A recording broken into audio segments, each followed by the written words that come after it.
Hello student. आज जो है previous year JEE Main oblique IEEE chapter atomic structure का क्वेश्चन नंबर 24 से डिस्कशन स्टार्ट करेंगे। तो क्वेश्चन 24 है the electron identify by quantum number n and l। तो n और l वैल्यू दिया हुआ है a b c d, मतलब जिस ऑर्बिटल में इलेक्ट्रॉन है उस ऑर्बिटल का n और l वैल्यू दिया हुआ है। तो आपको इसको अरेंज करना है इंक्रीजिंग एनर्जी के ऑर्डर में, मतलब कौन सा ऑर्बिटल का एनर्जी ज्यादा है। तो n प्लस एल रो 4 प्लस 1 n प्लस एल का वैल्यू 5 आएगा। 4 प्लस 0 n प्लस एल का वैल्यू 4 होगा। 3 प्लस 2 n प्लस एल का वैल्यू 5 आएगा। 3 प्लस 1 n प्लस एल का वैल्यू 4 आएगा। अब n प्लस एल का वैल्यू ज्यादा तो एनर्जी ज्यादा, मतलब ए और सी का एनर्जी ज्यादा ही होगा बी कोमा डी से। अब अगर n प्लस एल का वैल्यू सेम, तो जिसका प्रिंसिपल क्वांटम नंबर का वैल्यू ज्यादा उसका एनर्जी ज्यादा। तो बी और डी में n प्लस एल का वैल्यू तो सेम है, n का वैल्यू b का ज्यादा है d से, मतलब b का एनर्जी ज्यादा होगा d से। तो d से ज्यादा एनर्जी b और इन दोनों से ज्यादा एनर्जी होगा a और c का, क्योंकि इसका n प्लस एल वैल्यू 4 से ज्यादा है, 5 है। अब इसमें c का n का वैल्यू 3 है, a का n का वैल्यू 4 है। n का वैल्यू ज्यादा है a के लिए, तो a का एनर्जी ज्यादा होगा c से। तो इन दोनों से ज्यादा होगा c और c से भी ज्यादा होगा a। तो एनर्जी का ऑर्डर होगा इंक्रीजिंग एनर्जी का D B C A, C D B A, D B C A, option B. इसके बाद जो है 25th question, energy of electron is given by E equal to -2.178 into 10⁻⁻18 joule Z square upon N square. तो किसी भी nth orbit में energy of electron का formula ये है, ये एक्चुअली में है energy equal to -13.6 Z square upon N square. इतना इलेक्ट्रॉन वोल्ट आएगा, और इलेक्ट्रॉन वोल्ट से जूल में कन्वर्ट करने के लिए ई से मल्टीप्लाई करना पड़ेगा, क्योंकि 1 electron volt equal to E joule होता है। तो इतना इलेक्ट्रॉन वोल्ट इक्वल टू इतना इंटू ई जूल। तो इसको आप 1.6 इंटू 10⁻⁻19 से मल्टीप्लाई कीजिए तो इतना जूल होगा। मल्टीप्लाई करने के बाद इसका वैल्यू 2.178 इंटू 10⁻⁻19 ही आता है, कांस्टेंट का वैल्यू। तो ये सेम फॉर्मूला है। जबकि पिछले पार्ट में एक क्वेश्चन था, उसमें energy of helium atom, second orbit of helium atom, या इसी टाइप से एक क्वेश्चन था, उसका वैल्यू जो आ रहा था जूल में वो इस फॉर्मूला से अलग था। इस कारण से इस फॉर्मूला से जो आप Li2 प्लस का निकालना था, इस फॉर्मूला से निकाले थे, वो अलग आ रहा था जो ऑप्शन में आंसर था, क्योंकि ये फॉर्मूला में कांस्टेंट का वैल्यू चेंज कर दिया गया था। बस उसमें आप ये मानते कि Z square upon N square के डायरेक्टली प्रोपोर्शनल होता है। इसी टाइप का एक क्वेश्चन था, वहां पे ये वैल्यू सेम नहीं आ रहा था। यहाँ पे फिर से देखिए सेम आ रहा है ना। तो ज्यादातर केस में ये सेम ही रहता है, बस कन्वर्जन कर देता है, यूनिट कन्वर्जन इलेक्ट्रॉन वोल्ट से जूल में कन्वर्ट करने के लिए कांस्टेंट चेंज होगा। Wavelength of light required to excite an electron in an hydrogen atom from level n equal to 1 to n equal to 2 will be. तो first orbit से second orbit में electron को excite करवाना है। तो इसका energy difference आपको पता है, हाइड्रोजन एटम के लिए 10.2 इलेक्ट्रॉन वोल्ट होता है। फर्स्ट का एनर्जी होता है -13.6 और इसका होता है -3.4 इलेक्ट्रॉन वोल्ट, या फिर इस फॉर्मूला से भी निकाल सकते हैं। तो एनर्जी ऑफ फर्स्ट ऑर्बिट हो जाएगा -2.178 इंटू 10⁻⁻18 जूल, और एनर्जी ऑफ सेकेंड ऑर्बिट होगा, यहाँ n इक्वल टू 2 लिखना पड़ेगा, तो डिवाइडेड बाय 4 होगा, तो इसका 1/4 हो जाएगा।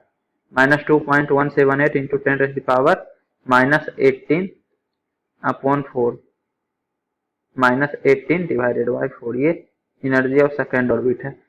तो एनर्जी डिफरेंस क्या होगा? एनर्जी डिफरेंस होगा E2 माइनस E1। E2 है आपका, अगर इसको आप x मानते हैं तो -x/4, E1 है -x, तो -x/4 माइनस ऑफ -x, तो ये 3x/4 होगा। 3/4 इंटू 2.178 इंटू 10⁻⁻18 जूल।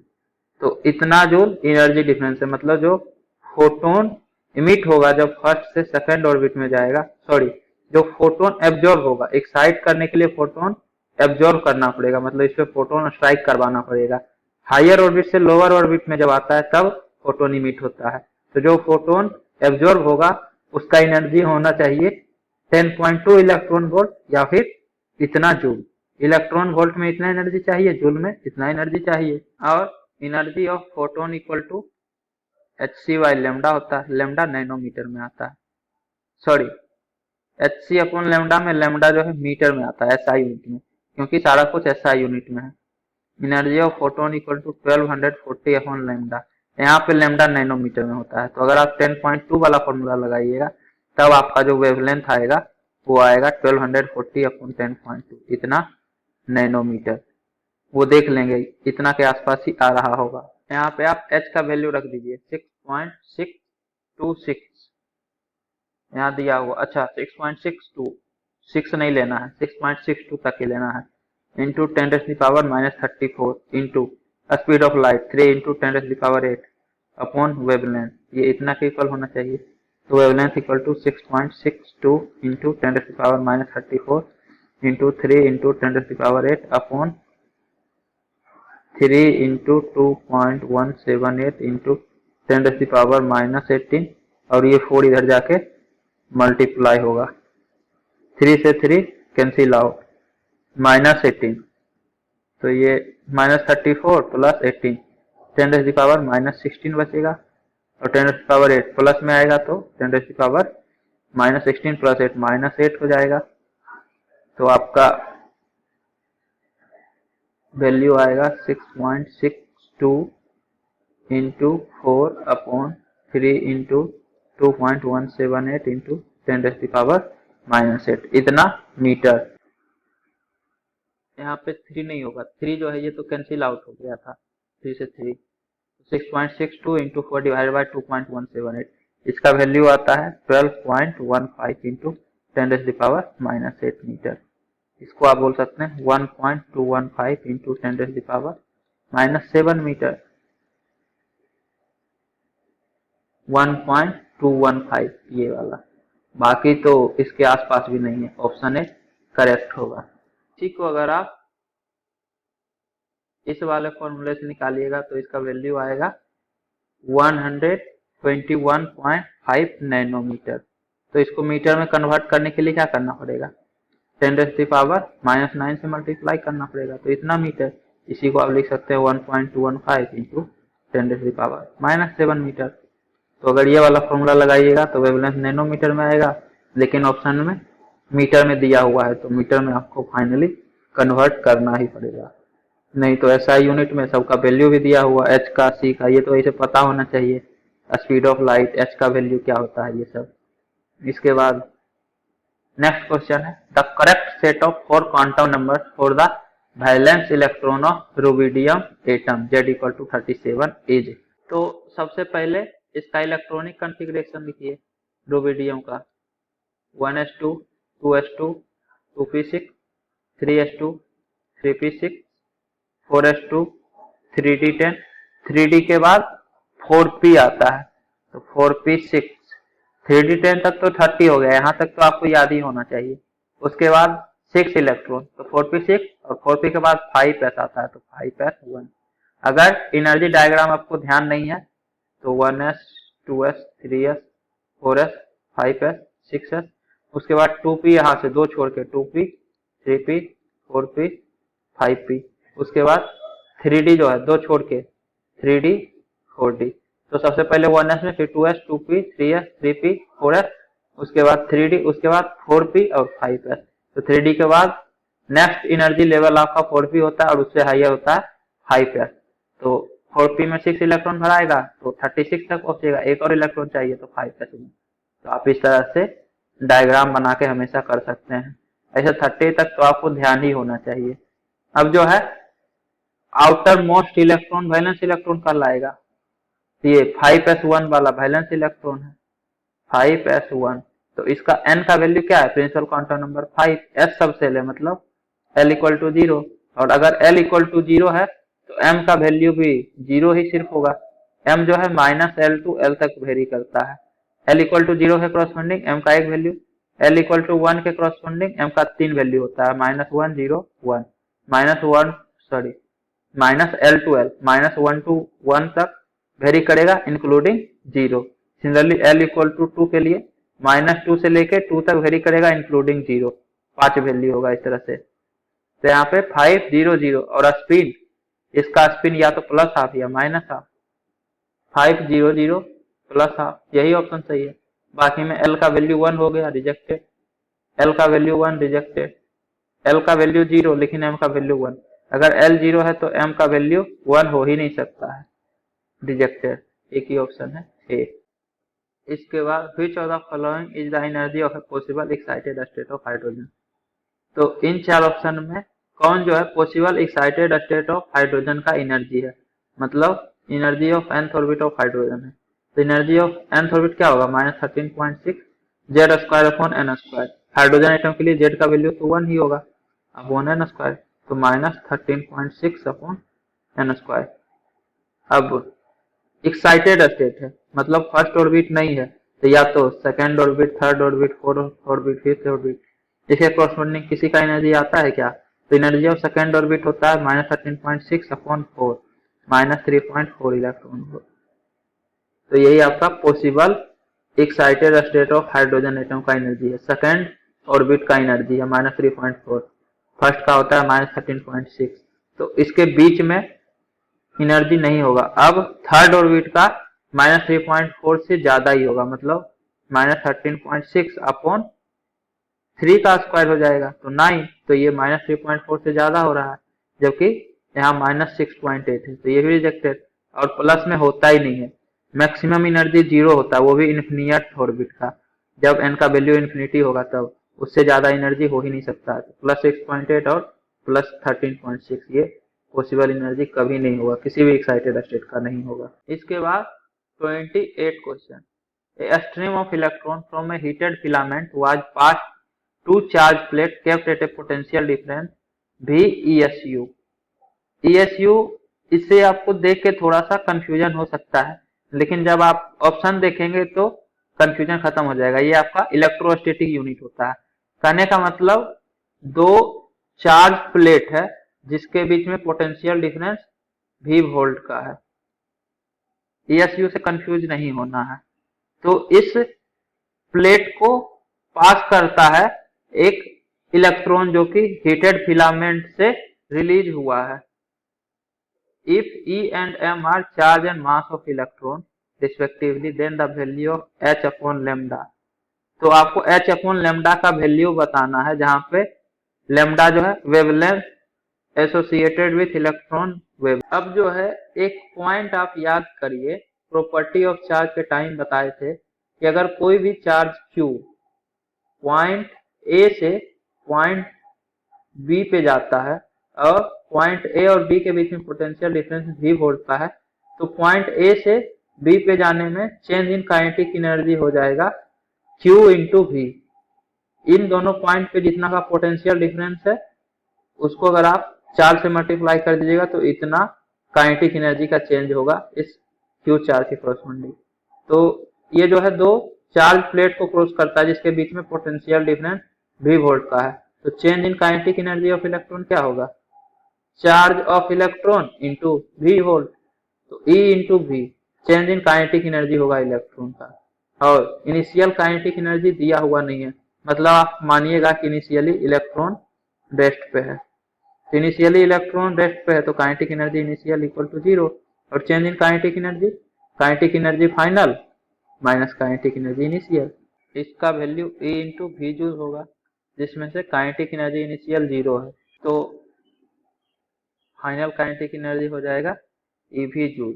और डी ब्रोगली वेवलेंथ का वैल्यू होता है H अपॉन √2m K, तो यहाँ हो जाएगा H upon √2m kinetic energy E into V, तो H अपॉन लैम्डा का वैल्यू होगा √2m EV। कौन सा ऑप्शन है, ऑप्शन बी, तो 28 का आंसर बी होगा। इसके बाद 29, the radius of second Bohr's orbit for hydrogen atom is. तो second Bohr's orbit of hydrogen atom का रेडियस क्या होगा? तो अगर आपको फॉर्मूला पता हो, radius of nth orbit equal to 0.529 n square upon Z. तो सेकेंड बोर ऑर्बिट मतलब n equal to 2, hydrogen atom तो z इक्वल टू 1। तो radius of second Bohr orbit of hydrogen atom हो जाएगा 0.529 इंटू 4 डिवाइडेड बाई 1, इसका value 2.116 आएगा, मतलब 2.12 angstrom, option 4। अब आप बोलिएगा कि अगर इतना आसान था तो फिर ये सब वैल्यू क्यों लिखा हुआ है? Planck's constant, mass of electron, charge of electron, permittivity of vacuum, epsilon naught का वैल्यू। तो जहां पे हम ये वाला डेरिवेशन किए थे, radius of nth orbit equal to 0.529 n square upon Z, तो ये कहां से आया था? ये आया था radius of nth orbit equal to n square h square upon 4 pi square m k z e square, जहां पे n स्क्वायर अपॉन जेड ये वेरिएबल है, बाकी सब तो कांस्टेंट वैल्यू है। h square, mass of electron, charge of electron, k 1/4 pi epsilon not होता है।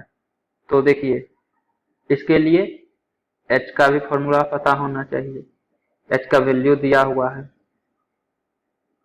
m mass of electron, mass of electron दिया हुआ है। उसके बाद k में 1/4 पाई एप्सिलॉन नॉट होगा, तो इसको जब आप 1/4 पाई एप्सिलॉन नॉट लिखिएगा तो 4 पाई तो कैंसिल आउट हो जाएगा 4 पाई स्क्वायर में से, तो एक पाई बचेगा और एप्सिलॉन नॉट ऊपर चला जाएगा, तो होगा n square h square upon pi m, ये एप्सिलॉन नॉट ऊपर चला जाएगा, pi m z e square. Hydrogen है तो z का value 1। Mass of electron, mass of electron होगा 9.1 into 10 raise to power -31, 9.1 into 10 raise to power -31। Charge on electron 1.6 into 10 raise to power -19। ऐसे यहाँ पे एग्जैक्ट वैल्यू आपको रखना पड़ेगा, 9.1091 into 10 raise to power -31, 1.60210 charge of electron, ये value आपको रखना पड़ेगा। सिमिलरली एप्सिलॉन नॉट का ये वाला वैल्यू रखना पड़ेगा, तब जाके रेडियस ऑफ nth ऑर्बिट जो है एग्जैक्ट इतना आएगा, 2.12 एंगस्ट्रॉन। ऐसे आप डायरेक्ट इसको जो है सॉल्व कर चुके हैं पहले ही, इसी को सॉल्व करके तो कांस्टेंट का वैल्यू इतना आता है 0.529 n स्क्वायर अपॉन जेड, इतना एंगस्ट्रॉन। ऑर्बिट और एटॉमिक नंबर चेंज होगा तो रेडियस चेंज होगा।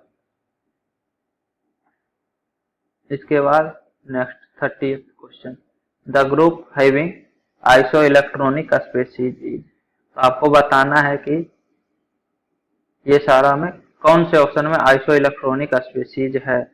आइसो इलेक्ट्रॉनिक स्पीशीज मतलब नंबर ऑफ इलेक्ट्रॉन सेम होना चाहिए, ये हम मोल कॉन्सेप्ट के टाइम ही बता चुके थे, तो ये वहां पे भी आपसे बन जाना चाहिए था। ये एटॉमिक स्ट्रक्चर में गलती से ये क्वेश्चन आ गया, मोल कॉन्सेप्ट का ही है ये क्वेश्चन। ऑक्सीजन एटॉमिक नंबर 8 होता है, 2- तो 2 इलेक्ट्रॉन एक्सेप्ट किया तो O2- में 10 इलेक्ट्रॉन। फ्लोरीन एटॉमिक नंबर 9 होता है, F- तो 1 इलेक्ट्रॉन और एक्सेप्ट किया तो total 10 electron. Sodium atomic number 11 होता है, Na+ मतलब 1 इलेक्ट्रॉन रिमूव कर दिया तो 11 में से 1 गया तो 10 इलेक्ट्रॉन। मैग्नीशियम एटॉमिक नंबर 12 होता है, 2 इलेक्ट्रॉन रिमूव किया, Mg2+ है तो 2 इलेक्ट्रॉन रिमूव किया तो 10 इलेक्ट्रॉन। तो इन चारों के पास 10 इलेक्ट्रॉन है, मतलब ये आइसो इलेक्ट्रॉनिक है, बाकी आइसो इलेक्ट्रॉनिक नहीं होगा। O-F-। अगर ऑक्सीजन में 8 है तो -1 इलेक्ट्रॉन एक्सेप्ट करेगा, 9 इलेक्ट्रॉन, और F- में 10 इलेक्ट्रॉन होता है, अभी देखे हैं।